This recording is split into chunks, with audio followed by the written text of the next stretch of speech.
Hello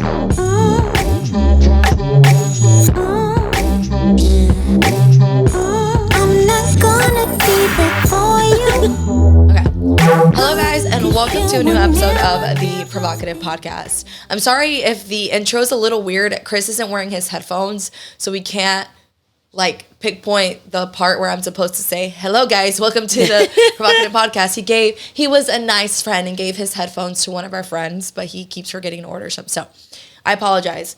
All right, so last week's episode, honestly, I'm not going to lie, guys. As you guys could tell, I didn't even do an intro. I just recorded the Q&A part of my prep on YouTube, and then I uploaded that as a podcast episode. I just, did not have any energy last week, this week, and then I got sick. So I was just like, I did not want to come on here with the way that I was feeling. I knew that I was just not going to project the best energy to you guys. So I was like, listen, if they want to listen to this episode about my prep, then you guys can. And if you enjoyed it, great. And if it doesn't, influence you at all, then it's fine, guys. Okay. So I just wanted to state that. But, so with that being said, I was sick a little bit. I was pushing through. If you guys saw my stories, I was like, flu or no flu, we're going to do cardio and we're going to kill it. And then my body was like, no, screw you. You're not some fucking superhero or something. Like you gotta rest. So I ended up having to rest. On Tuesday, I still did my cardio, but then Wednesday I took a full on rest day, no cardio, no workout, which I haven't done since September because I've been doing cardio every single day and then I train 5 days a week. But it ended up helping my body a lot. One, I got the rest that I needed. Two, my weight actually went down. So it was really good. I think my body definitely needed the rest. And I was really happy to be back at the gym. I think it was a good little refresher because during these the last 3 weeks of prep, your strength just starts slowly getting lower and you're leaner and you're hurting more. And the workouts aren't you're pushing, but the intensity doesn't feel the same. So taking that break, I was really the 2-day break of working out. I was really excited to come back and I had a great workout yesterday. I'm still a little mucusy, but I'm taking Mucinex and that helps. But other than that, my body feels great. I don't have any other symptoms. So I'm really good. So yeah, that was sick. Everyone around, I was the last one to get sick. I really thought that I was going to surpass it. I was like, hell yeah, I'm taking all my vitamins every single day and I'm not going to get sick. And no, I got sick because the thing is when you have a friend group where you're constantly working out with or you're saying hi to everyone at the gym and they're all sick, you're prone to get sick. You're going to get sick. So I did, but rested and I feel good. And then yesterday I got my hair done. It was nice because you guys know that my grays grow back so fast. So I have to go every 6 weeks to get my hair done. And if for all you girls wondering, why do you go to the salon to get your hair dyed black? First of all, it's a blue black. Second of all, if you've ever tried to dye your hair black at your house, do you know how hard it is? One, to clean countertops with that and try not to get it all over the place. Two, trying to shower and get that dye out of your hair. My nails get ruined, my whole shower, I have to clean it. It's a whole process where I feel listen, I deserve to get pampered, okay? I like to get my hair done. It makes me feel good. So I go every 6 weeks. And 3, the hair stuff that they use, obviously does not damage my hair. Anytime I haven't used box dye in forever, but if I ever have to do it by myself, my girl, shout out to Janet, she gives me she tells me what to get from Sally's. And granted, my hair still is healthy, but when she does it, it's always shiny. It doesn't feel dry. So I just prefer to get my hair done. So I got my hair done yesterday. And then, guys, I got a new tattoo yesterday. I got a free tattoo. Do you know where that's from? No. Bridesmaids? Have you watched Oh my Bridesmaids? God, you're right. A tattoo. I got a free tattoo. But I got provocative on the top of my elbow. Of course. Yeah, so it's the same font that I have, the one that we will find a way or make one right here. Chris and I have the same tattoo. I went to the same guy because his line work is amazing. And it's Shelter Tattoo, by the way, in Houston. And I have long sleeve. I should have worn short sleeve to show you, but you guys will see it. It's just really small and dainty. I wanted something. I've been wanting another tattoo, and I wanted something obviously that meant something to me. And you guys just mean everything to me, the podcast and everything. So I was like, I'm going to get provocative tatted on me. I'm getting my podcast title tattooed on me too. Are you really? Yeah, know your power or something like that. It's, I mean, it took 15 minutes, but I don't know. I was wanting something for a long time. I also been wanting like a little snake, but those things like just change. Like sometimes I want them, sometimes I don't. But I was like, with tattoos, it's like, I got to make sure I really, really want it. Because I picture myself like in a dress. Yes. And I'm like, I picture myself old and saggy and like not looking how I do now. And I'm like, am I going to like it when I'm like that? Yeah. No, for me, it's like, I love dressing up and going to dinners. Like that's what I love to do. So it's like, if I'm wearing a really nice dress, is this going to make me look tacky? That's what I think about. Okay. So that's why I put it behind my elbow, because I don't want anything like too close to my hands, because I wear a lot of jewelry. But, and then I fucked up at 18 and got a huge rose on my back, and then I got tattoo removal, and it was horrible. It was so painful. Did it work? Yeah, it's really light now. Like you can barely see it. If I have spray tan, you can't even see it. I went through 4 sessions. That last session, I just bitched out. I didn't go because the last session was supposed to be like to take out the color, which is the red. I just had like a light pink. But it was going to be the worst one. The fourth session that I went and got it removed, I bubbled up so bad. Like, just like, like from the burn, like it was like a burn. Like I bubbled up. It was so painful that I just like bitched out. But the black is completely gone. So it's like a light pink from the roses. So like when I have a tan, you can't even see it. So at that point, I'm like, that's crazy. But yeah, guys, I got a tattoo. So that's my little intro. Prep is going good. I'm officially 2 weeks out. Hell yeah. Like I said, it's in Chicago. Apparently, it's not pronounced Waukegan. It's Waukegan. I think that's how you pronounce it. I like Waukegan. I was like, Waukegan. They're like, no, that's not how you pronounce it. It's Waukegan. I think it's Waukegan now. But I'll be there December 3rd if you guys want to go. So if you guys are wondering whose voice is on the other side, let me introduce our guest for today. So today we have Julia Renee. Hello, Julia. Hello. IFBB Pro. I put influencer because, we're influencers, I guess. That's the term we would call each other. And also host of Know Your Power podcast. Yes, I am. All right. So, Julia, tell us a little bit about yourself. What do you do? Where are you from? Just a little intro about yourself. How far back do you want me to go? You can do like the last year. Okay. Yeah. So, I'm an IFBB Wellness Pro. I guess I would classify as a fitness influencer. Okay. But for me, I don't like the term, and I also don't like what the term is turned into, because I don't think anybody has used it correctly anymore. Yeah. The word influence is in the word influencer. Yeah. And to me, it's like our job is to influence people in a positive way. And I feel like if I'm not doing that, serving in some sort of way, then I'm not doing my job. Yeah. So I always feel weird. I'm like, I guess I'm a fitness influencer, or a person that influences through fitness. Yeah. But that's what I do. I'm the host of my Know Your Power podcast, and I have my co-host Kendall, which is my best friend. I'm currently in off season. Goals for next year are really to go to the Olympia. Okay. So that's kind of what I'm just working on now, is just fixing the things that I need to bring up that the judges told me I need to fix. Yeah. Okay. And then you live in Austin, correct? Yes, I live in Austin, Texas. Okay. How long have you been living there? I've been living there, maybe like 7 or 8 years. Because as soon as I graduated high school, I went to beauty school for a year. Okay. And then 2 years of being a hairstylist and makeup artist, and was like, I don't want to fucking do this anymore. And then now I do what I do now. So I think I was 18. And then, So you were doing makeup and hair? I did beauty school at 18 to 19, and then hair and makeup after that. Okay. No wonder you're so good at makeup.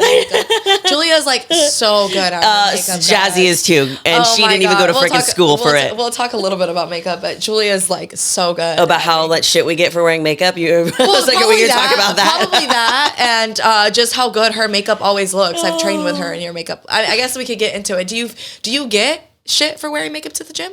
I think we used to. Back in the day, it was like a big deal if you wore makeup or if your hair was fucking slightly curled. Yeah. From I remember I would get so much shit from going to college, and I would go to school, right? And I would do my hair because I wanted to look nice, and I'd go straight to the gym. People would be like, wow, she curled her hair to come to the gym. I'm like, no, I curled my hair because I wanted to look good, and then I'm coming to the gym.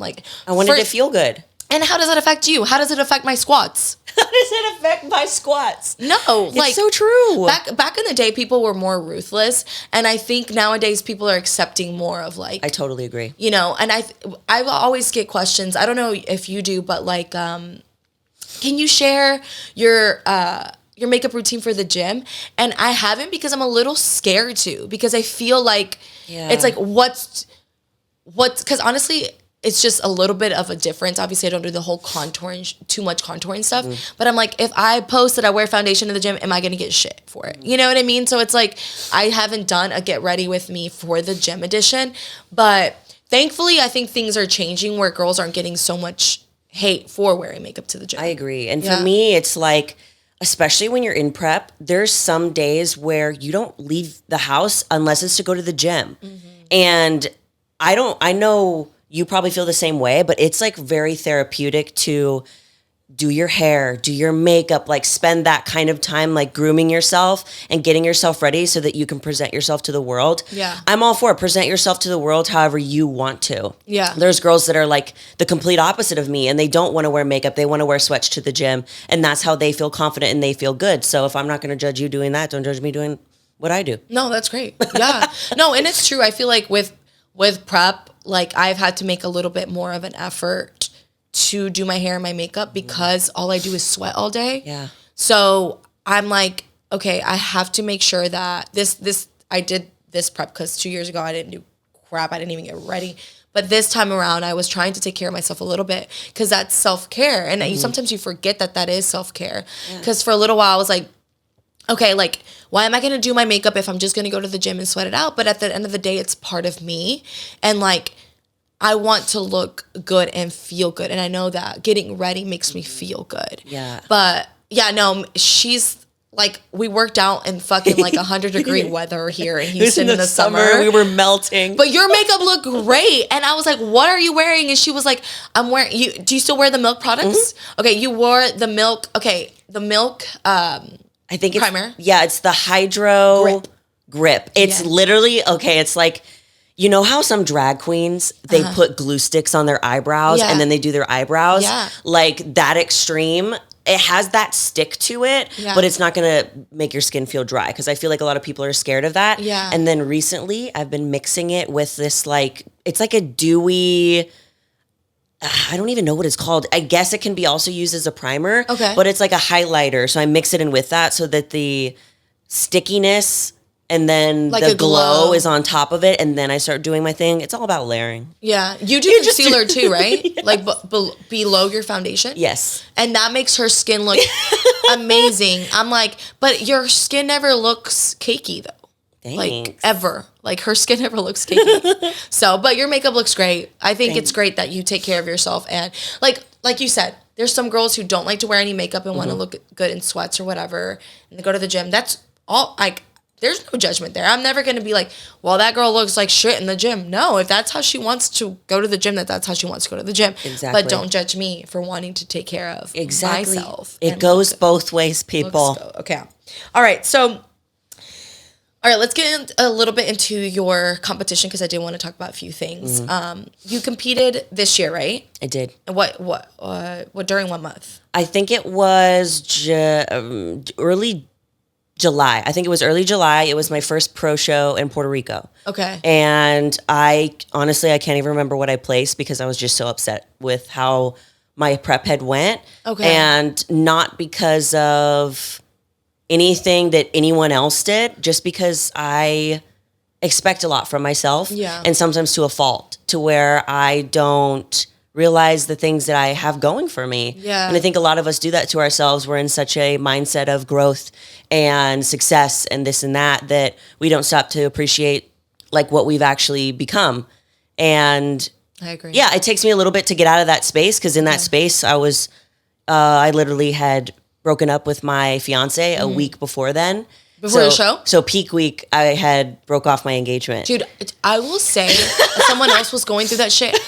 I don't know how the fuck. I don't know how I did it. Y'all do relationship stuff like during prep and peak week. Like, first of all, we're so emotional. We're women. We're emotional. And with prep, it's even worse. And hormones and everything. Like, I don't know how people do relationship issues. Like, thank God I'm married and like he's very supportive, because if not, it really does take a toll on your energy. It does. Yeah. And I'm the kind of person, like, I already struggle with being a little bit more on the feminine side. So like being there for my man and like quality time. I already am very not good at that. Like I'm very low maintenance. And so when I get on prep, it's even worse. Okay. And I have a very emotional, very sweet, and he loves quality time. And I'm like kind of the opposite. So I have to switch up the way that I am to cater towards him. And he has to do that for me. Okay. So yeah, it's just, you know, being in a relationship, you kind of have to learn how this person operates and figure out like, okay, well, where do I fit into this equation without risking who I am? Right. Especially with prep though, like you're so zoned in. And I will say that this prep, especially like Chris is very quality time too. And recently he's been gaming a lot, and I appreciate that, because I love quality time, but right now with prep, it's like, go do your thing and just like give me space. Because it's like you just need to lay and zone out on the TV. Yes, or on my phone, and or you something. Can't really be there for them emotionally. Yeah, you can't. Like it's weird, but he's very understanding. Yes. So he gets that, but it's also hard. Like, don't get me wrong. Like in the beginning of my prep, because I enjoy so much I do enjoy quality time, and we are very codependent in our relationship. Like we give each other a lot. And in the beginning, it was a big change, because I was like, fuck, I have to put myself first. I have to do everything on my own. Like he can't help me. This is me. And it's going to take away from me being nurturing and giving to him and thinking about him. So in the beginning, I even like cried to him about it. I'm like, I don't know how to balance this. This is going to be a little hard. And he's like, listen, I get what you're going through. I understand everything. So you do what you got to do. And I was like, okay, like I felt like that lifted some weight off my shoulder. Just giving you permission. Yeah. Because I'm very much that way. And it's like, weirdly, it's also, I think, kind of like a cultural thing. Like Hispanic women are kind of taught to be that way towards their partner, sometimes to a fault, where they feel like they have to, or this person's not going to love them or be there for them. Yes. And then same thing is like, you told him how you were feeling, and he was like, bro, I'm fine. Yeah. But we think that like, wait, but I made myself a meal and I didn't ask you if you wanted a meal. Yeah. And I went and did workouts without you. It's like you feel bad. You feel bad, and then you feel guilty, and then you're like, oh my God, am I not giving him attention? Oh my God, I'm a terrible partner. Yeah. He's like, oh my God, what if he doesn't love me anymore? Blah, blah, blah. Like you start just like fucking spiraling, but it's part of prep, and it's good to have a partner that understands. But anyways, going back, you broke up with your fiance during peak week, and then you competed in Puerto Rico. Yep. It was your first pro show? Yes. How did that go? It was okay. Now that I've had plenty of time to step back and realize what everything was going through, no matter how hard I tried to not let what was going on affect me, I did. Yeah. And I do not say that lightly, because I'm a person who's like, I have to be this strong face, this strong woman, and nothing can bother me. And it's not true. I mean, I thought I was losing everything that I had built, that we had built together. We had a podcast together. Some of our business was intertwined together. And when I got back from Puerto Rico, I was going to be moving out. Yeah. So everything was happening so fast. So I was in Puerto Rico, and I couldn't even enjoy this beautiful place, because I wish that he was there with me.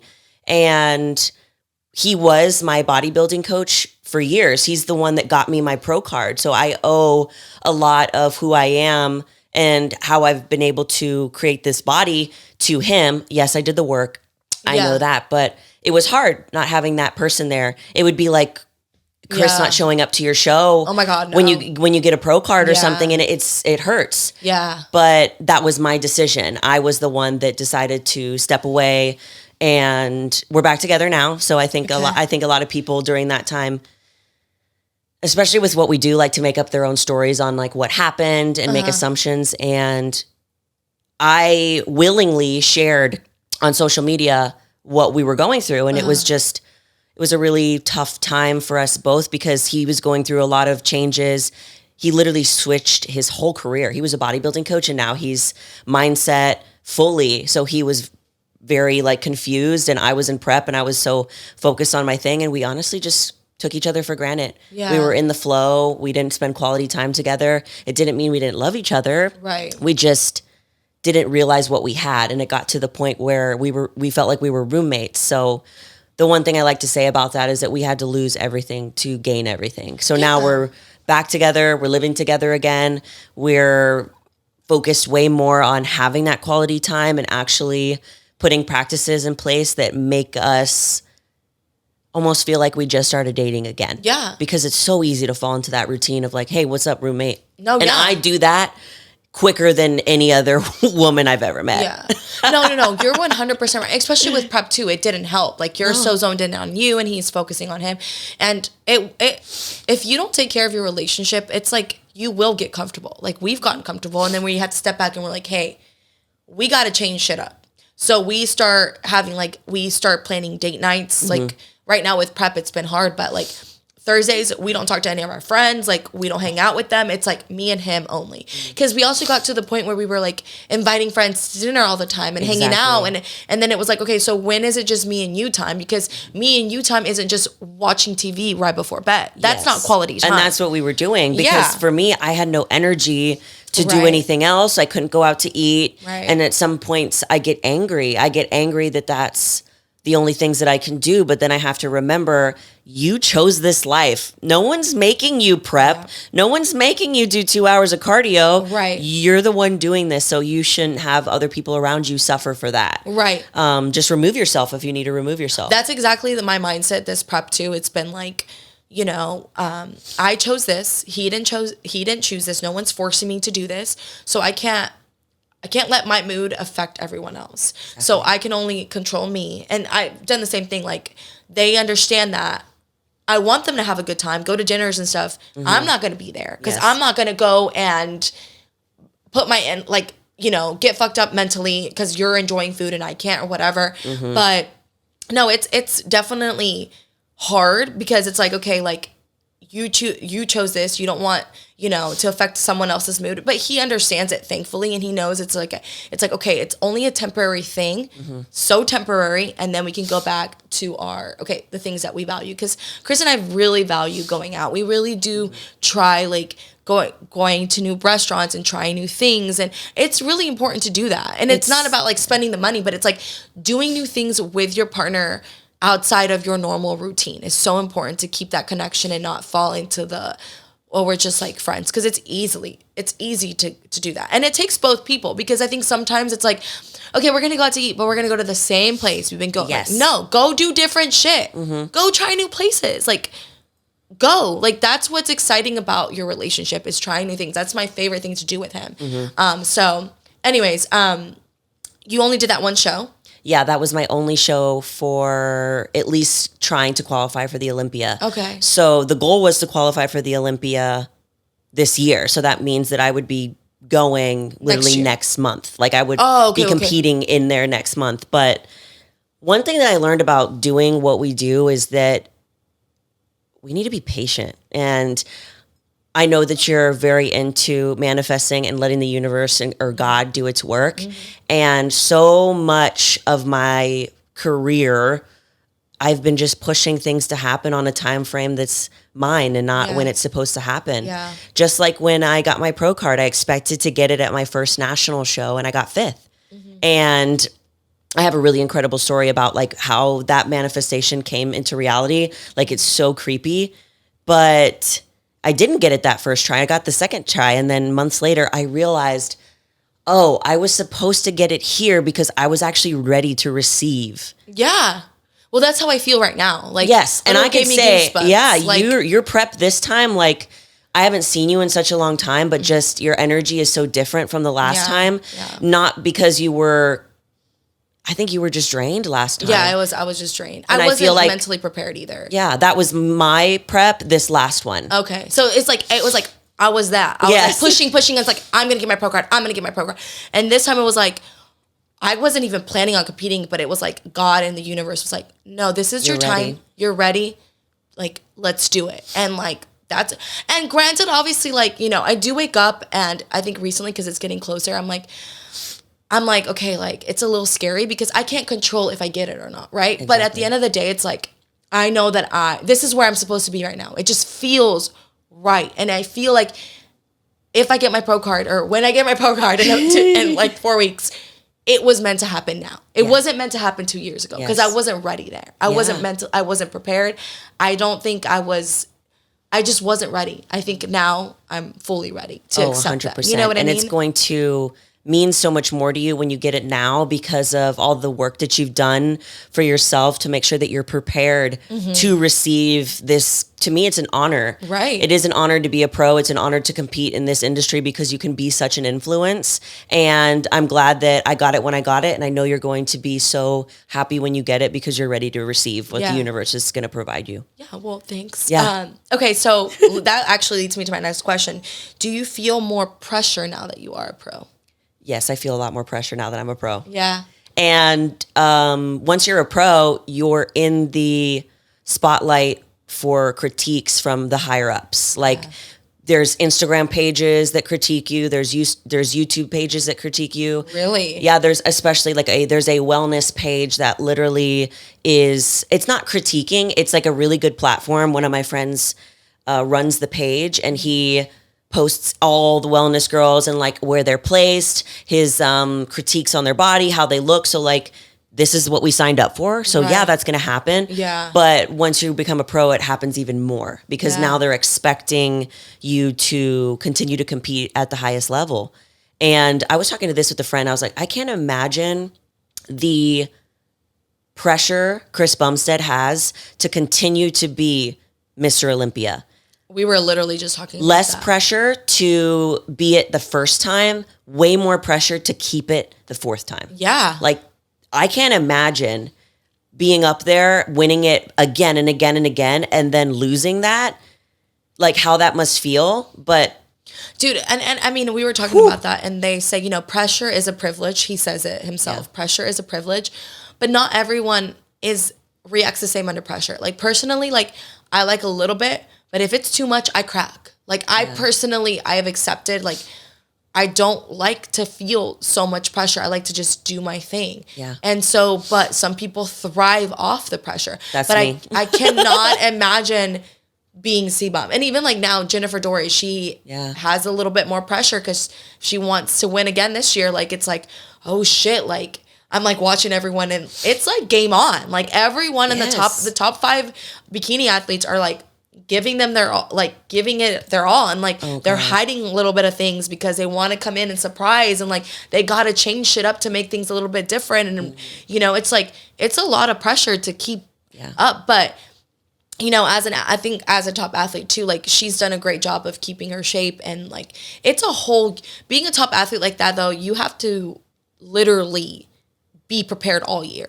And I think that that's the difficult thing that I don't realize about bodybuilding is that we are actual professional athletes, like NFL players are, basketball players are, like that. But we don't get the media coverage that they do. We used to, which is crazy. Yeah. The Olympia used to be on ESPN and it's not anymore. Oh, dang. Yeah. So it's like, I forget that it is actually that I am actually in the highest level that I can be in what I do. And I forget that. Yeah. And it is a lot of pressure, but back on what you said, I think that towards the end of my next show, I don't think I'm going to be showing my body that much. Yeah. Because of people doing that. Yeah. And it's not that like I can't take the critiques. It's more like, no, I'm just going to come back undeniable this time and I'm going to scare the shit out of people. Well, that's what I did this prep. People were like, I literally didn't know you were prepping until like a week ago. And I was like, damn, bitch. Yeah. Yeah. I love it. And to be honest, I feel like it's protected my energy a lot more. Yes. Because it's just different. Like, not that I care about the critique, but it's like, I just protected my energy and like I waited until I was going to show my physique at 4 weeks out. And then I was like, no, it doesn't feel right. And then at 3 weeks, I was like, no, it doesn't feel right. And then today I posted, I was like, okay, it feels right now. I was like, I'm doing it on my terms, not when everyone else expects me to. Exactly. But, all right. So obviously there is a little bit more pressure with being a pro. Do you feel like did you develop body dysmorphia after your last show? Every show. Every show. Yeah. Every show. It gets better with time. I think the first time was probably the worst because I was a newbie to this. I didn't know what to expect. Yeah. I did summer shredding. I won summer shredding figure because they didn't have a wellness category, but now they do. And then I won overall in the Adela for wellness. So then after that, those were basically my first 2 shows.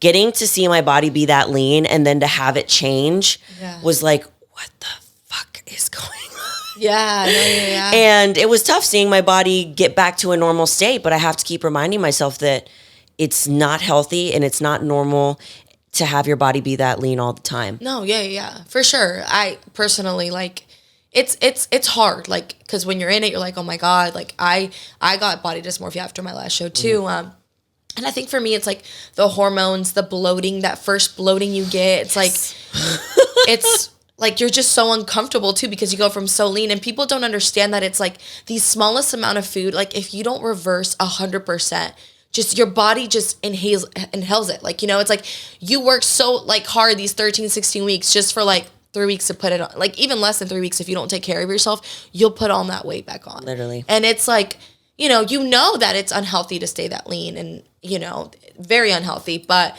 especially like if you do want to enjoy life and stuff like that, but it's still like, it's hard on your mind. Like it takes some time to accept that. It does. This is what you have to look like. Yeah, because you get so used to seeing your body be a certain way, and then to have it look different, it's like, whoa. Yeah. Because you get so excited on the come up of like, wow, I'm getting leaner. But I even was looking back at photos of myself like the other day when I was lean, and I remember what I felt like in those photos, and I didn't think it was enough. Yeah. I thought I looked like how I look now. Yeah.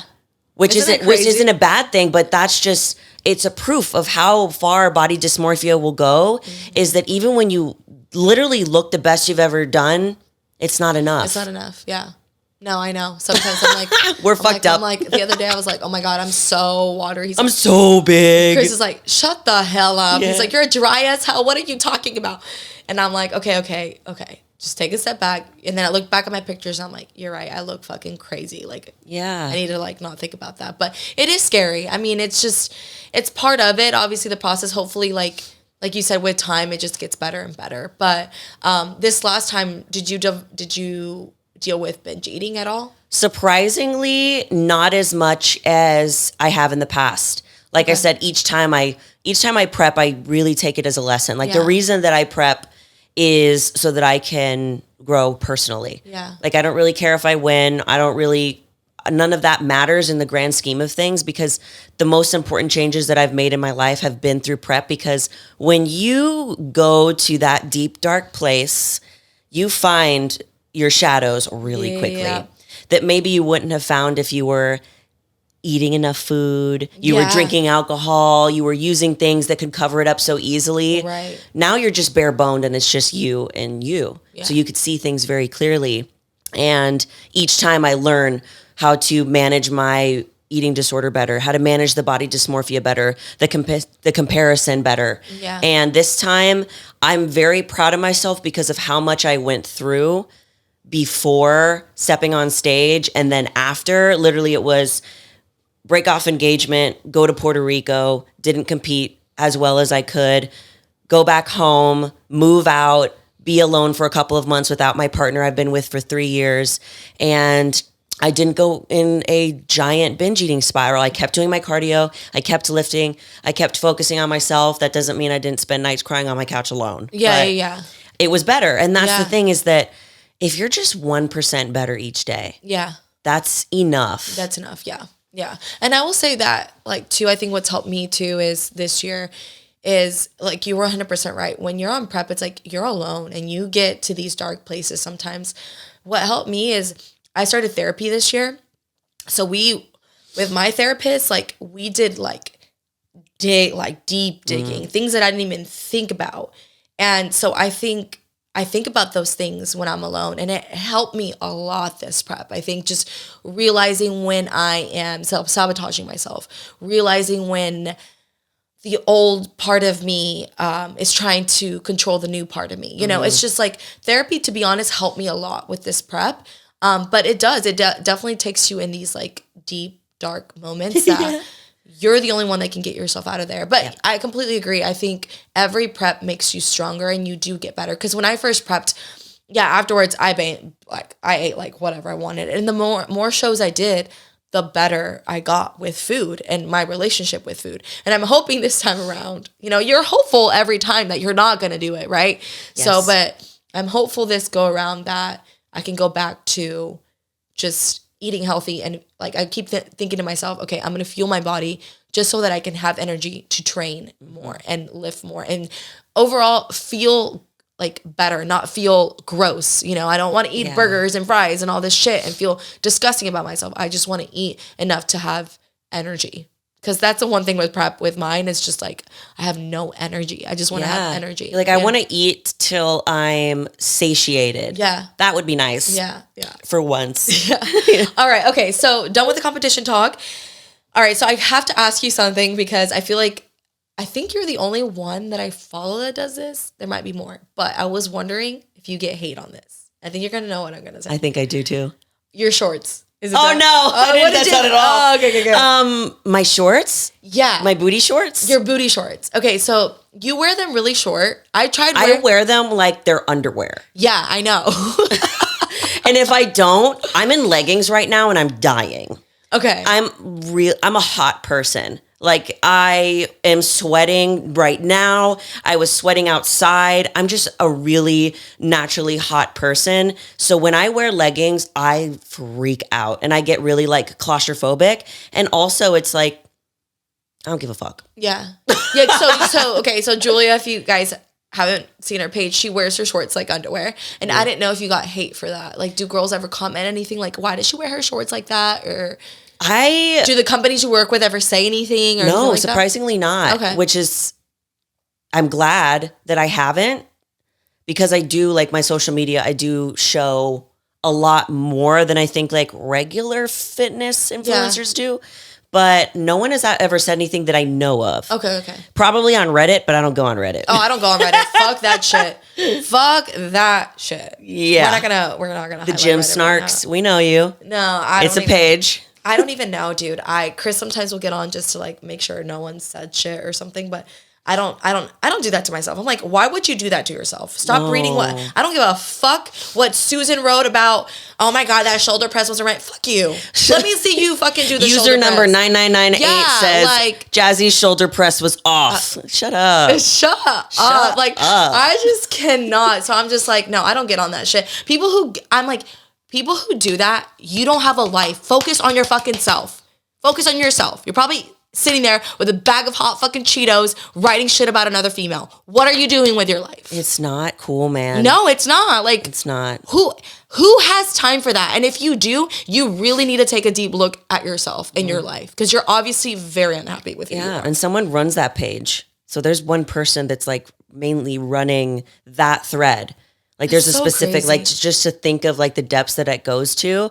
And someone who probably wants to do the influencer part. I don't know, whatever. Yeah. I try to put yourself in their position and be like, what's going on? Yeah. Do you need to talk? No. Well, anyways, I didn't know if like I don't think that any that I've seen, I get more people asking me where I got them. Okay. Than like, why the fuck is your butt showing? Okay. That's good. I think people are kind of used to my butt showing now. I also think because you're a wellness girl too. Yeah, like I dress very like Brazilian. Yes, the Brazilian one. Yeah, the Brazilians dress like that. Mm-hmm. Yeah, and I feel like you pull it off. Mm-hmm. I tried pulling my shorts like that. No. Literally, if I wear the shorts that, like most short companies, they go like regular. Uh-huh. I even pull those up. Yeah. So that's why I usually just buy the ones that have the ties on the side so that I can naturally hike them up. But you'll see, like even in my photos, I pull them up because they squeeze the crap out of my thighs and they hurt. That's true. Your legs are just compared to your waist. Yeah. Okay. Well, I was just wondering, I love that which I'm question. glad that you don't get hate. All right. So what would you say is the worst thing about social media? Oh, girl. There's so many things. I love what I do so much, more than, like, literally more than anything. I take it so seriously. Yeah. And I think that we have a incredible duty as people that have the pleasure of having a platform of any kind, of any number. It doesn't matter, because even if you have 54 followers or if you have 1 million, there's people that could hear something of value from you, just hearing that another human is going through X, Y, and Z. Right. And I love it so much, but there's definitely a dark side to it where there's comparison, where you get so fixated on numbers, what he's doing, what she's doing, what he has, with trips that they go on. Yeah. And at the end of the day, like the one thing that I like to think of, and I was actually dealing with this a lot driving here, and I have been struggling a lot with social media lately because I'm comparing myself to other people and expecting that I need to be like that or do that. But that's not who I am. I am who I am, and I'm not going to make content like Jazzy. Jazzy's not going to make content like me because everyone's different. Right. And every time I get into that headspace, I literally just ask myself, would you want to be that person? That's a good question. And I'm like, no. And that's not any hate to that person because they're awesome, they're beautiful, they have success.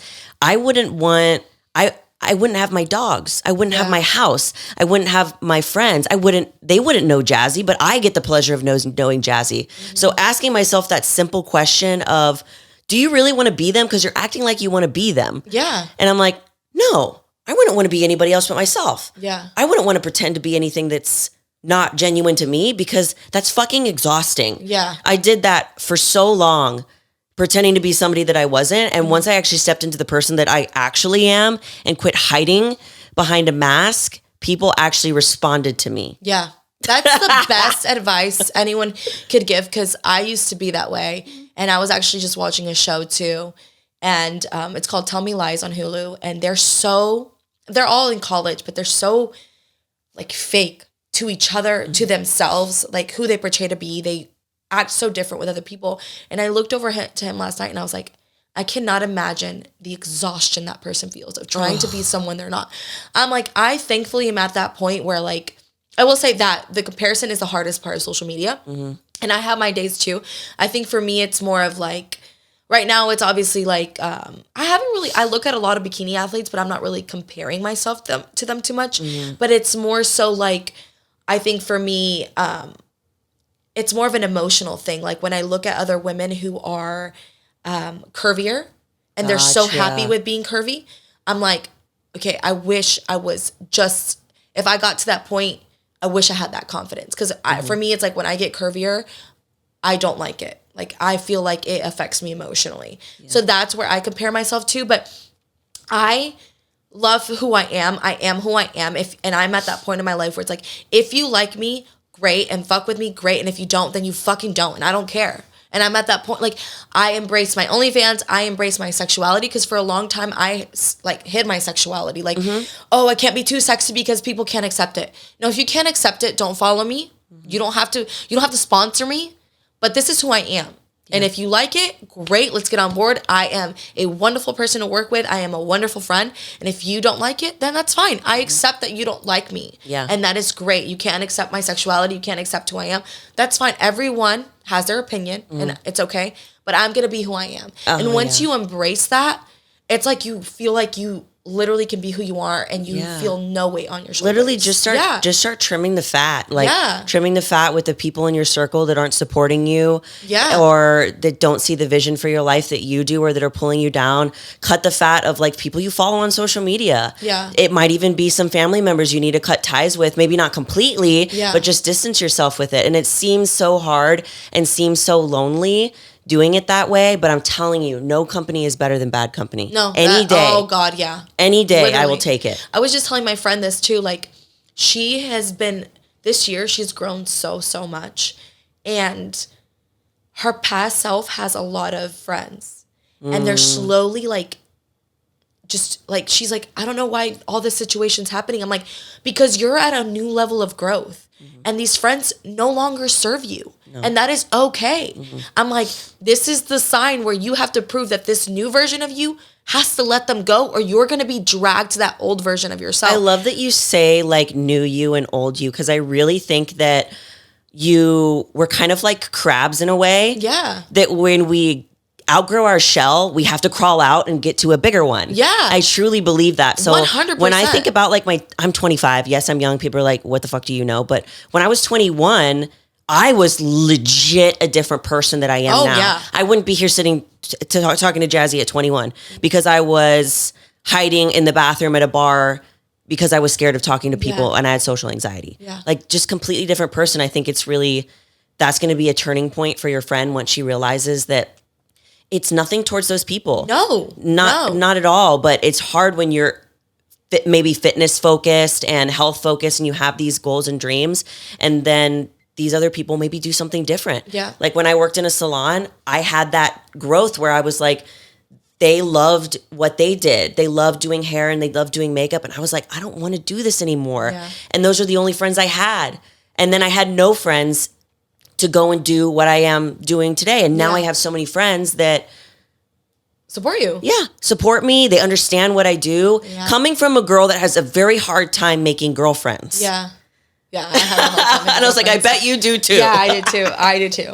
Yeah, I mean, I right now I keep my circle very, very small just because of just. I was literally having this exact conversation with my two best friends right before this of just, she's like, girl, this is why I keep my circle tight. She goes, this is why I have trust issues with people because it is hard to find. Yeah, and I mean, just like how we grow, other people grow and they're like, life just changes and they go in a different direction, and you as a friend also have to accept that. Exactly. You're a friend and you're like, okay, they're going to a different route, and as much as I love this person, I gotta fucking let them go.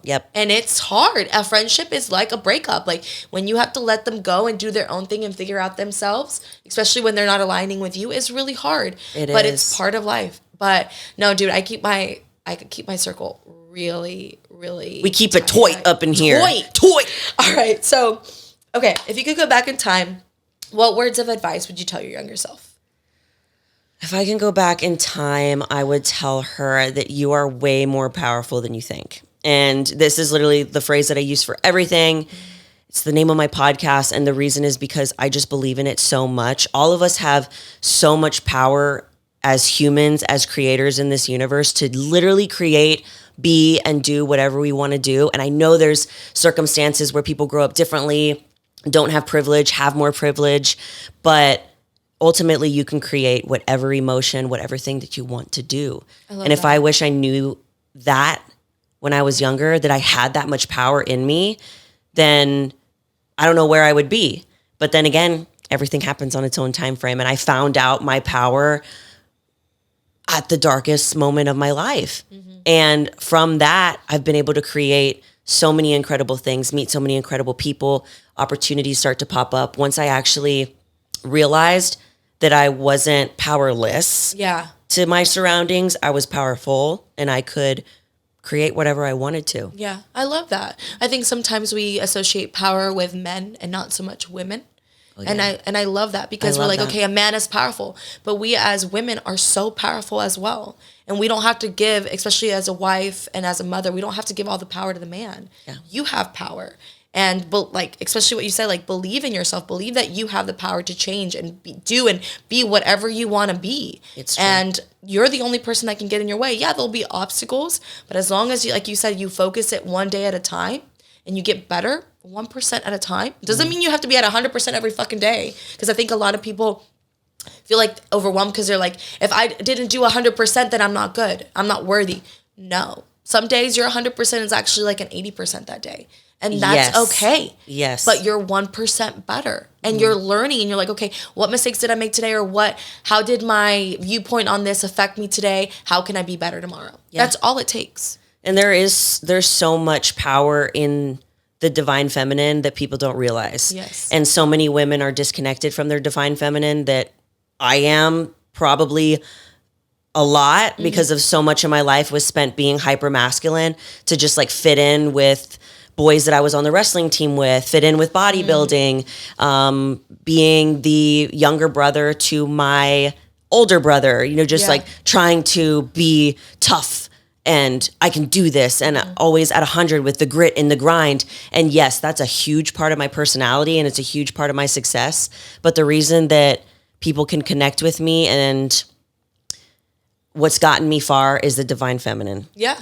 Yeah. And once I stepped into being a little bit more empathetic, talking to more women, having the courage to like compliment someone and be a little bit more vulnerable, that's when literally so many things switched for me. Yeah. And I was like, skyrocket. I love that. Okay. All right. We're almost done. All right. What is the number one quality you look for in a friend? Oh man, in a friend. okay, I'm going to think about my two best friends and think about my favorite thing about them is, it's hard to pick one. I know. I would say, I wanted to say the number one would be vulnerability, but I think also integrity is really big for me. And I've realized that a lot lately, is that integrity with what you say you're going to do, when you're going to do it, how you're going to show up is super important to me. And my two closest friends exude that. They're just there, ready to go, here for me whenever I need it. And I hope that I'm that for them. So like the integrity with everything that they do, like how they present themselves to other people, how they act behind closed doors, and how they show up as a friend to me, because that's what I want to be for other people too. I love that. I love the integrity. I think that's a really good point. I think that for me, and also loyalty. I think now with everything, like loyalty. I love that. Because I think when a friend is loyal to you, like no matter what happens or like who's talking about you, because in this world, in the social media world that we're in, people are constantly getting criticized. And there's a lot of, I will say, a lot of guys and girls that have come up to me and they want to talk shit, dude. They want to talk, they're like, hey, so did you see like so-and-so? Or like, hey, and I'm like, no. I ain't accepting that into my space right now. I'm like, no, because people want to talk shit, especially nowadays, influencers.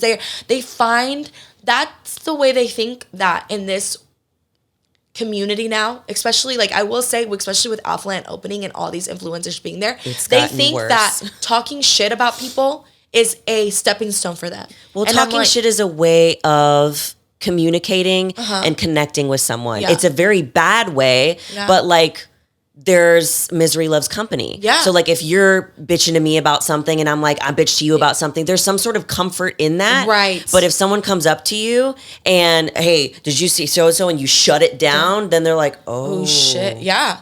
Yeah. So to me, like that's important. Like the loyalty, like if someone comes up to you and says, oh, Jazzy's doing this or whatever. You're like, let me fucking talk to Jazzy. Let me ask her first. Yeah. I want my friends to be like, oh, I don't know. Or, she hasn't said it. Like, stay loyal to me, I think that's really, really important, and to love me fully. But I think what you said, integrity obviously is number one too. Just say, because I'm like that. If I say I'm going to do something, I'm going to do it. And I expect my friends to be the same way. I understand situations come up, but if you're going to say you're going to do something, do it. That's really big for me.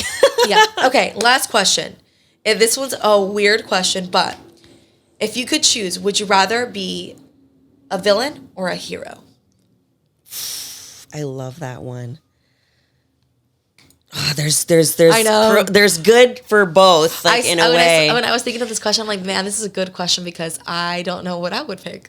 I think I'd pick the hero, and the reason is like I recently went to a transformation training, and in the training they group you into like categories where your what your mask is. So like we were talking about before, each of us are walking around wearing like a mask to the world. No matter how much we try not to, we go out in public and we kind of just pretend to be or what people expect of us. Right. And mine is the hero. Mine is the saver. Mine is the person that wants to come in and fix things and swoop in. Dude, that is so me. I didn't even think about it until you said that. And some people don't want that. And also, who am I to come and save anybody?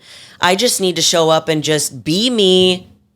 And that should be enough. So I know that like my mask is hero, saver. You have things that are going wrong. Let me fix them. Yeah. And what actually that does in turn is you're so focused on fixing everything else, you don't focus on yourself. 100%. And I realized that leaving that retreat, I was like, I'm over here being a hero and I need to save myself. Yeah. And you got to think, you can think even deeper. What does that stem from? Who were you a hero to when you were a child? Yeah. You start thinking, like, you got to ask those questions. Yeah, I was the hero in my family. If I wasn't doing something for other people, would they still love me? Yeah. Am I still good enough if I'm not fixing someone else's problem, helping them with this, and it's a way of me distracting from sitting down in my thoughts and thinking about myself. And how exhausting is that for you? It's when you're on go, you don't find it exhausting. It's when you sit down and you're like, it could take weeks, it could take months, and then you feel completely overwhelmed. Yeah, and you just have like a crash moment. And you have a crash moment. Yeah, and that's happened to me. And so now I've had to work on that, but I'm the same way. I'm like, let me fix you. What do you need help with? Let me overload myself even more, so then a couple months I crash and I wonder why. Yeah, no, literally. That is crazy. I didn't never thought about it that way. You're definitely a hero. Oh, no. You're definitely a hero. Yeah, I don't think I could be the villain, but that is me. But okay, all right. So Julia, thank you so much for coming on. I know we are about to go record on her podcast, so we're like on a time crunch, guys. If not, I feel like we could have talked for another like 30 minutes to an hour.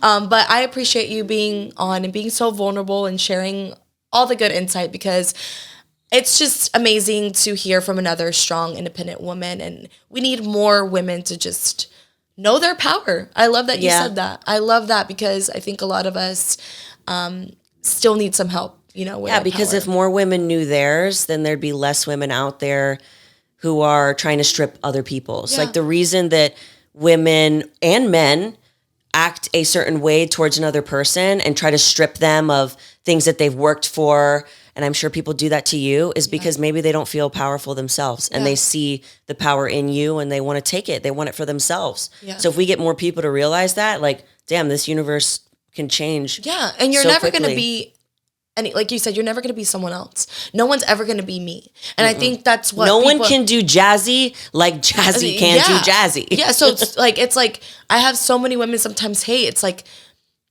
they're like, oh my God, they want your life. It's like, you're never going to get my life. Except that you're never going to get my life. Yeah. Jazzy lives Jazzy's life. You're going to live your life. So focus on building a life for yourself instead of focusing on building a life that someone else has. Yeah, literally when people come up to me and they would say like, oh my God, I want to be just like you. I will look at them and say, no, you don't want to be just like me. Yeah. You're going to be your own incredible, unique version of you. And they're like, oh, you're right. And I'm like, yeah. You don't want to be me. Yeah. You wouldn't like it. You wouldn't like I'm annoying as fuck. Oh my God. I love that. All right, Julia, tell them where they can follow you. You guys can find me basically anywhere at _Julia Renee, and Renee spelled with 1 E. Okay. All right. Well, thank you so much for joining me today. Thank you for having me. This is so fun. Yay. All right, guys. Thank you guys so much for listening. I hope you guys enjoyed this episode. Feel free to comment below. Give us 5 stars as always. I always forget. And don't forget to share. This is the way that, we grow the podcast, is by sharing it on your platforms, on your stories. Tag me, tag The Provocative. And I love you guys so much. And I'll see you guys next week. Bye.